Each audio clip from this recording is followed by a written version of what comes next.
శ్రీ గురుభ్యో నమః. 9వ అధ్యాయం 16వ శ్లోకం. ఓం అహం క్రతురహం యజ్ఞః స్వధాహమహమౌషధం మంత్రోహ అహమేవాజ్యం మహమగ్నిరహం హృతం. ముందుగా పదపదానికి అర్థం తెలుసుకుందాం. అహం క్రతుః వేద విధి ప్రకారం చేసే మహాయాగం నేనే. అహం యజ్ఞః నేనే యజ్ఞాన్ని. స్వధ అహం పితృదేవతలకు సమర్పించే హవిష్షు తర్పణాలు నేనే. ఔషధము ధాన్యాలు మొక్కలు. మంత్రం అహం వేదమంత్రము నేనే. అహం అజ్యం నెయ్యి యజ్ఞాలలో అగ్నికి సమర్పించే నెయ్యి నేనే. అహం అగ్ని యజ్ఞ అగ్ని నేనే. హుతం అగ్నిలో సమర్పించే హవిష్షు నేనే. శ్రీకృష్ణ పరమాత్మ ఏం చెప్తున్నాడంటే, వేదాలలో చెప్పబడిన క్రతువును నేనే, యజ్ఞం నేనే, పితృదేవతలకు సమర్పించే స్వధ నేనే, జీవులను పోషించే ఆహారము నేనే, వేద మంత్రాలు నేనే, యజ్ఞంలో సమర్పించే నెయ్యి నేనే, యజ్ఞాగ్ని నేనే, అగ్నిలో సమర్పించే హవిష్షు కూడా నేనే.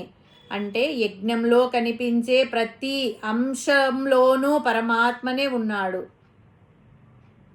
మనకు యజ్ఞంలో అనేక వస్తువులు కనిపిస్తాయి. మంత్రము, అగ్ని, నెయ్యి, హవిష్షు, చేసే యజమాని, దేవతలు, ఇవన్నీ వేరువేరుగా కనిపించిన వాటన్నిటికీ ఆధారం పరమాత్మే. అందువలన భగవంతుని ఆరాధన అంటే కేవలము పూజ చేయడం మాత్రమే కాదు, మనము చేసే ప్రతి మంచి పని కూడా భగవంతునికే అర్పణ అని భావించి చేస్తే అదే నిజమైన యజ్ఞం. పరమాత్మను సాకారంగా పూజిస్తే ఏమవుతుంది అంటే దానికి జవాబు ఇక్కడ చెప్పాడు. అంతా నేనే అయినప్పుడు ఎవ్వరిని ఎలా పూజించినా ఆ పూజలన్నీ నాకే చెందుతాయి. అంటే తాను ఏమేమిగా ఉన్నాడో వివరిస్తున్నాడు పరమాత్మ. ఉదాహరణకు దేవతలను ఉద్దేశించి చేసే యజ్ఞము, పితృదేవతలను ఉద్దేశించి చేసే పిండ ప్రదానము, జలతర్పణము ఉదాహరణగా తీసుకున్నాడు పరమాత్మ. ఇక్కడ మనకు ఒక సందేహం వస్తుంది, యజ్ఞాలు యాగాలుద్దులు మాత్రమే ఎందుకు తీసుకోవాలి, పూజలు వ్రతాలు తీసుకోవచ్చు కదా అని. నిజమే, అవి కూడా తీసుకోవచ్చు. వేదాలలో ముఖ్యంగా యజుర్వేదంలో యజ్ఞ యాగాదుల గురించి చెప్పారు. తర్వాత వచ్చిన సూత్రాలలో, పురాణాలలో వ్రతములు, షోడశోపచారములతో చేసే పూజల గురించి చెప్పారు. ఇవి అన్నీ ఒకదాని వెంట ఒకటి కాలానుగుణంగా పరిణామ క్రమంలో వచ్చాయి. ఈ భగవద్గీత చెప్పబడిన రోజులలో ప్రధానంగా యజ్ఞయాగాదులే పరమాత్మను అర్చించడానికి సాధనాలుగా ఉండేవి. అంతేకాకుండా పరమాత్మకు యజ్ఞపురుషుడు అని కూడా ఒక పేరు. అందుకే యజ్ఞాలను ఉదాహరణగా తీసుకున్నాడు పరమాత్మ.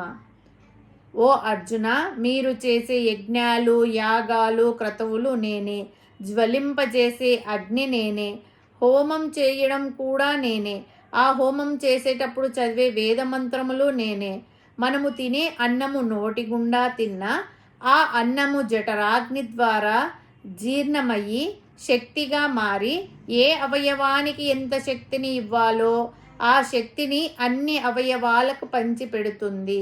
ఆ శక్తి ఆయనే.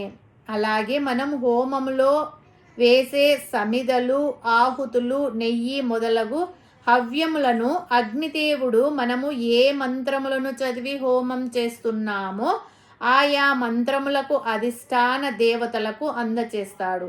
అందుకే అగ్నిని హవ్యవాహనుడు అంటే హవ్యములను మోసుకొని పోయి ఆయా దేవతలకు అందజేసేవాడు అని అర్థం.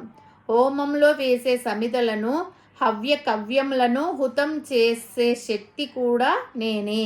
అన్నిటిలో నేనే ఉన్నాను అని స్పష్టంగా చెబుతున్నాడు పరమాత్మ. మనము దేవుడిని ఎక్కడనో వెతకక్కర్లేదు. మనము చేసే పూజలో, చదివే మంత్రములో, తినే అన్నములో, నీ ఎదురుగా ఉన్న అగ్నిలో అంతటా నేనే ఉన్నాను. కాబట్టి నీ జీవిత ఒక యజ్ఞంగా మార్చుకో అని పరమాత్మ మనకు ఉపదేశం చేస్తున్నాడు. హరి ఓం తస్సత్.